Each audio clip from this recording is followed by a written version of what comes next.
Welcome back. Now, depending on how you intend to use ActiveCampaign to market, you may want to be aware of the company's position on affiliate marketing.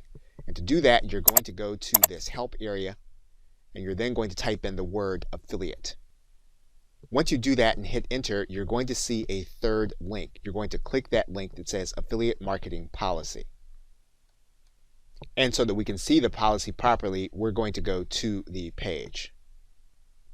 And depending on when you're seeing this video, you'll note that this policy was in place as of January 16th, 2019. And this is a policy that you may want to check up on from time to time if you intend to use ActiveCampaign on a regular basis. You'll note that the company does not allow you to use your list in order to send various affiliate offers to it. It also doesn't allow specific emails with the sole purpose in mind of pushing an affiliate link or offer.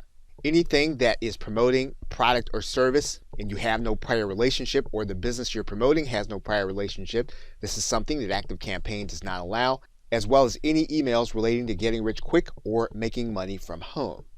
Now, they do state where an affiliate link is going to be okay if you're adding an affiliate link with the content being the primary focus of the email, and then emails regarding your affiliates for your products and services. You'll note that if ActiveCampaign determines that you are not a fit for their business, they will not suspend your account and keep your contacts.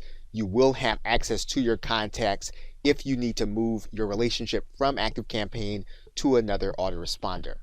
You'll note on this page, you'll also see their entire terms of service, and this is something that you'll definitely want to read along with their affiliate marketing policy.